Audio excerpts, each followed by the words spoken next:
Ducky के case में तो आज कॉपीज़ इनको सप्लाई हुई हैं, जो ट्रायल का एक हिस्सा होता है, क्योंकि 3 लोगों की हद तक चलान भी आ गया था, जिसमें सुबान जो कि इनका मैनेजर है और अरूब हैं और डक्की है। जो हाई कोर्ट में बेल में कुछ गलतियां थी आप लोगों ने शायद निकाली थी, उन पर ऊपर बात हुई। जो NCCA के अगेंस्ट केस है करप्शन का, उसकी हद तक मजीद आज रिमांड मिलेगा। कुछ और रिकवरी उनसे हुई है, वो अभी इदारा डिस्क्लोज़ नहीं कर रहा, लेकिन इतनी चीज़ें सामने आई कि उनसे मजीद रिकवरी हुई है। कुछ कॉल सेंटर के हवाले से कुछ और कंप्लेनेंट भी सामने आए हैं। देखें यार ये जिस तरह के हाई प्रोफाइल मैटर होता है ना, इसमें वकील के ऊपर बहुत सारी जिम्मेदारी होती है। इस तरह का केस कोई ना कोई कुर्बानी मांगता है। अभी तक 8-10 बकरों की कुर्बानी इसने मांगी। वो पूरी तरह से अपने दारों पे बिलीव कर रहा है। और जहाँ तक मेरी उससे बात हुई है, एक चीज़ बड़ी मुझे पॉजिटिव नज़र आई है रूप में, और उसमें उन्होंने कहा कि हम ये जो केस है इसको परसू करेंगे।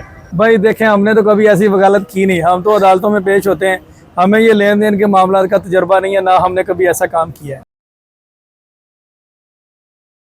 जी सर बताइएगा, आज एक तो NCCA के जो एहलकार हैं उनका आज केस लगा हुआ था, उनको आज अदालत पेश किया और आज जुडिशल रिमांड खत्म होने पर डक्की भाई को पेश किया गया। उनके जो साथी थे मैनेजर, उनको आज अदालत पेश किया गया। अरूब आज आई, इसके अलावा जो असद नदीम थे वो भी आज आए। तो क्या हुआ आज पूरी समाज में बताइएगा जरा। बहुत शुक्रिया। तकरीबन ये कोई नाते 10 बजे के करीब, 10:30 बजे के करीब सारे लोग पहुंच गए थे अदालत में, और उसके बाद तकरीबन 12:30 बजे के करीब NCCA के एहलकारान को पेश किया गया। उसके साथ ही फिर तकरीबन 1:15 बजे के करीब डक्की को पेश किया गया। डक्की के केस में तो आज कॉपीज़ इनको सप्लाई हुई हैं, जो ट्रायल का एक हिस्सा होता है, क्योंकि 3 लोगों की हद तक चलान भी आ गया था, जिसमें सुबान जो कि इनका मैनेजर है और अरूब हैं और डक्की है। इन 3 लोगों की हद तक चलान आ गया था। इन तीनों की अटेंडेंस हुई है और मुलाकात भी हुई अदालत में अरूब के साथ। उनकी काफ़ी कोई 5-10 मिनट की मुलाकात रही, उसमें उनकी बेल के हवाले से बातचीत हुई। जो हाई कोर्ट में बेल में कुछ गलतियां थी आप लोगों ने शायद निकाली थी, उन पर ऊपर बात हुई और उसकी हवाले से 10 दिन वाली जी उसकी हवाले से कोई अमेंडेड प्लेंट जो है वो देंगे कोर्ट में। तो ये बातचीत हुई। बाकी फर्दर इसको 14 दिन के लिए एक्सटेंड कर दिया गया इस रिमांड को। बाकी बेल के हवाले से शायद आप जानते ही हैं 10 तारीख है उसमें नेक्स्ट डेट ऑफ हियरिंग। जो NCCA के एहलकारान है। मेरा सवाल आपसे दोबारा ये है कि अभी सिर्फ इनको कापियां तकसीम हो गई, अब दोबारा जो है इस केस पर समाज, जो ट्रायल की बात कर रहा हूँ, अब 10 तारीख को इस केस की समाअत होगी। नहीं, इस केस की अभी 14 डेज के बाद की डेट होगी ना, वो गालबन 17 होगी। 10 तारीख कौन सी तारीख? 10 तारीख बेल की जो हाई कोर्ट में बेल लगी हुई है, जो जमानत इसकी दायर की गई है ना, जो जी। तो ये आज की कार्रवाई रही है। बाकी जो NCCA के अगेंस्ट केस है करप्शन का, उसकी हद तक मजीद आज रिमांड मिलेगा। कुछ और रिकवरी उनसे हुई है, वो अभी इदारा डिस्क्लोज़ नहीं कर रहा, लेकिन इतनी चीज़ें सामने आई कि उनसे मजीद रिकवरी हुई है। कुछ कॉल सेंटर के हवाले से कुछ और कंप्लेनेंट भी सामने आए हैं।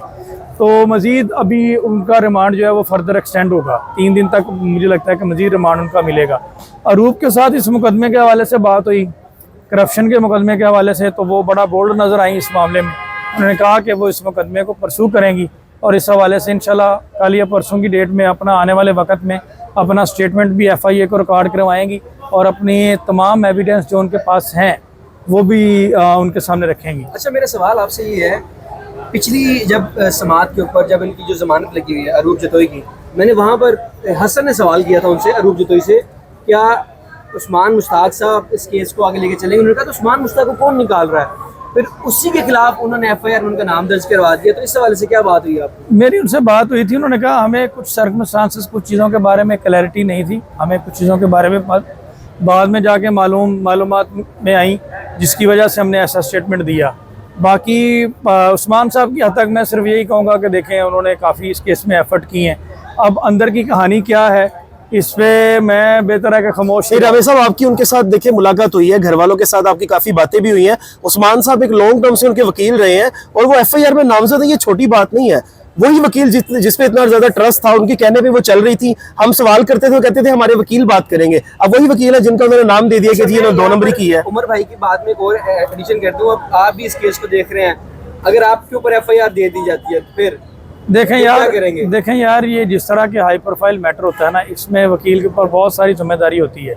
इस तरह का केस कोई ना कोई कुर्बानी मांगता है। अभी तक 8-10 बकरों की कुर्बानी इसने मांगी है। उस्मान साहब की भी कुर्बानी हो गई है। सिर्फ उनके ऊपर एलिगेशन लगा है, या भी उनके ऊपर ये जो है, ये किसी भी वकील को आप ये नहीं कह सकते। वो उन्होंने केस को डील कर रहे थे उस्मान मुश्ताक साहब, तो उनके ऊपर बस एलिगेशन उन्होंने लगाया, अभी ये प्रूव होना बाकी है।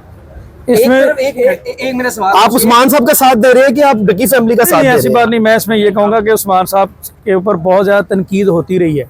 उस दौरान डक्की की फैमिली ने बहुत सपोर्ट किया है। बहुत सारे लोग ये कहते थे वकील चेंज कर लें, लेकिन डक्की की फैमिली से जब भी बात होती थी उन्होंने उस्मान साहब को उसमें सपोर्ट किया। अगर कोई ऐसे सर्कमस्टांसेस आए हैं तो मेरे ख्याल में इसको इन्वेस्टिगेशन को में चीज़ों को क्लियर हो लेने दें। अभी इस पर कोई बात करना वो कबल अज़ वक़्त होगा। मेरी अभी अरूब जोधरी साहब से भी बात हुई थी इस हवाले से, तो उन्होंने कहा था कि ये पहले मुझे नहीं था पता कि ये केस किस तरफ जा रहा है, लेकिन अब मुझे पता चला। इस वजह से हमने उनको साइड वो पंजाबी में कहते हैं ना, बनने लाता है। तो आप मुझे ये बताइएगा अब इस हवाले से क्या बात हुई आपकी, थोड़ा सा तो एक्सप्लेन कर दें। देखिए, उन्होंने फादर टाइमिंग बेल में तो अब उस्मान साहब पेश नहीं होंगे। जो अरूब की बेल वो पहले कंटेस्ट करे तो पहले कहा जा रहा था वो इकट्ठे होंगे। हाँ, अब वो पेश नहीं होंगे क्योंकि अब उनका नाम FIR में आ गया। इस हवाले से उस्मान साहब अपना डिफेंस उन्होंने तैयार किया हुआ है। चीज़ें इन्वेस्टिगेशन में क्लियर होने दें। अच्छा, ये बताएं अब जो नेक्स्ट जो अरूब की सेशन में 6 तारीख की डेट है, और आज डक्की जो था बड़ा खुश नज़र आ रहा था। वो पूरी तरह से अपने इदारों पे बिलीव कर रहा है। और जहाँ तक मेरी उससे बात हुई है, एक चीज़ बड़ी मुझे पॉजिटिव नज़र आई है अरूब में, और उसमें उन्होंने कहा कि हम ये जो केस है इसको परसू करेंगे। तो किसी किस्म का कोई प्रेशर उनके ऊपर उन्होंने इस चीज़ का नहीं लिया, और उन्होंने कहा कि हमारे पास तमाम एविडेंस मौजूद हैं। इंशाल्लाह वक्त आने पर हम रिहाई कब तक है मुमकिन? इंशाल्लाह विद इन 10 डेज जैसे ही ये कोई बेल के ऊपर आर्गूमेंट होंगे तो अब कोई सोशल मीडिया के ऊपर जो है ना एक डिबेट चल रही है इस हवाले से, मियां अली शफाक के हवाले से, कि एक तरफ वो रजब भट्ट के, अरीब के, उसके अलावा इकरा कंवल के वकील रहे हैं NCCI के खिलाफ, और यहाँ पर वो NCCI के मुल्जिमान को डिफेंड कर रहे हैं वही लोग जो केस देख रहे थे। तो इस हवाले से बताइएगा, क्या इस पे कोई सवाल या निशान नहीं लगता? देखें, ये बार काउंसिल के जो हमारे रूल्स हैं उनके अगेंस्ट हैं कि जब दो क्लाइंट जिनके आपस में कन्फ्लिक्ट ऑफ इंटरेस्ट डिफरेंट हों, तो ये देखें अब एक दूसरे के वो एहलकारान रहे हैं, ये मुल्ज़म है उसमें सारे के सारे जो इनके क्लाइंट्स हैं, तो ये लीगली तो इसकी परमिशन नहीं देता। हमारे जो प्रैक्टिशनर बार के रूल्स हैं उसके मुताबिक इसकी परमिशन नहीं होती। लेकिन अब आपके सामने है, बता दें अंदर की बात। लेकिन वो उनके वकील नहीं रहे। दस दो ना, डक्की के वकील नहीं है वो उनके पहले आप कह रहे हैं ना एस्ट्रोलॉजी और अरीब के, वो वकील नहीं है, वो वकील इनके ही यहाँ पे पेश हो रहे हैं। नहीं हम ये बात नहीं कर रहे। मेरे ख्याल से आप आज फर्स्ट टाइम में NCCI जो पर्चा हुआ है उनके वकील हैं, उनके वकील हैं। मैं ये कह रहा हूँ एक अदारा है, अब जो मुल्जिम हैं उनको डिफेंड कर रहे हैं इसी केस में। कल को अगर वो मुख्तलिफ यूट्यूबर्स के इसी अदालत में लगने केस और यही अदारा होगा तो फिर उसके खिलाफ मैं इसमें एक ही बात करूँगा, मियां अली शफाक साहब एक बड़ा अच्छा नाम है और उन्होंने माजी में बड़े अच्छे केसेस में वकालत की है। कराची में उन्होंने बहुत ज़्यादा काम किया, यहाँ पे भी मेरे ख्याल में इस तरह के केस से उन्हें दूर ही रहना चाहिए। और कोई ऐसी मजबूरी भी नहीं है कि जिसकी वजह से कोई अल्लाह ताला ने आपको बहुत अच्छे ज़राए वसाइल दिए हुए हैं। ऐसा केस बदनामी के अलावा कुछ भी नहीं है। नहीं तो ये मियां अली शफाक साहब एक नाम है एतमाद का, कुछ ऐसी फीलिंग्स आती है क्योंकि NCCI ने जिन पे मुकदमे दिए उनके भी वही वकील है और अब NCCI के भी वही वकील है, तो अवाम बड़ी तनकीद कर रही है, अवाम लिख रही है जो नाम है एतमाद का। भाई देखें, हमने तो कभी ऐसी वकालत की नहीं, हम तो अदालतों में पेश होते हैं, हमें ये लेन देन के मामला का तजर्बा नहीं है, ना हमने कभी ऐसा काम किया है। चले फयाज साहब, डक्की के हवाले से थोड़ा सा बताइएगा। ये तो डक्की आज खुश था, मुस्कुरा रहा था। हाँ जी जी, क्या चेंजिंग्स और क्या डक्की पूरी तरह से पहले दिन से अपने इदारों पर यकीन कर रहा है और पूरी इन्वेस्टिगेशन के प्रोसेस को आपने देखा होगा। रिमांड के दौरान भी उसने कहा था कि मुझसे जिस तरह का मर्जी करें मैं हाजिर हूँ। अच्छा। अभी भी उसने इदारों के ऊपर छोड़ी हुई है बात, उसने कहा जी मैं परसू करूँगा और अपना अदालतों के जरिए से इंसाफ लूँगा। और डक्की की जो वाइफ है अभी वो इंटरम पे है जी, उनकी 6 तारीख उनसे है। कुछ चीजें जो है कलेक्ट हुई हैं, बरामद हुई हैं, इस पे क्या आगे? मोबाइल फोन एक उनसे रिकवर हुआ है और उनके ऊपर एलिगेशन सिर्फ यही है कि ये अपने हस्बैंड के साथ वीडियो में नजर आई हैं। ठीक है, तो नजर आना तो कोई ऐसा ऑफेंस नहीं है। वो तो आप ही नजर आए हैं, मतलब FIR अगली आप पे है। हाँ, हो सकता है आने वाले वक्त में मेरे ऊपर भी एक हो जाए। अच्छा सब लास्ट मेरा सवाल ये है कि ये लोग पाकिस्तान छोड़कर तो नहीं जाएंगे? जो रूमर्स है जी अभी ये यहाँ केस से फ्री होने के बाद पाकिस्तान छोड़ के चले जाएंगे, पाकिस्तान नहीं रहना, अदालत की वगैरह परमिशन के बगैर नहीं जा सकते, नहीं जा सकते, इधर ही है। अदालत की परमिशन के बगैर नहीं जा सकते। अगर अदालत ने अलाउ कर देती है तो फिर कौन रोक सकता है। डक्की फैमिली के लिए एक लास्ट सवाल है, जो 9 मिलियन दायरा सब्सक्राइबर्स हैं यूट्यूब पे, डक्की जो है वो एस्टिमेटेड कितने दिनों में बाहर नजर आएगा? इंशाल्लाह 10 से 15 दिन में डक्की की 10 से 15 दिन में। भाई मेरा आपसे सवाल आखिरी ये है डक्की के हवाले से ही कि डक्की भाई अभी इस केस में जो है ना ये मामला सारे चल रहे हैं, आज डक्की को पेश भी किया गया और अब एक तो अरूब जो है की जो जमानत है वो 6 अक्टूबर को 6 नवंबर को उनको सेशन कोर्ट में पेश किया जाएगा। उनके वकील आप हैं या उस्मान साहब हैं या इमरान चद्दर साहब हैं या कोई और है? अभी फॉर द टाइम बिंग जो डक्की की बेल के ऊपर आर्गूमेंट हो रहे हैं उसमें तो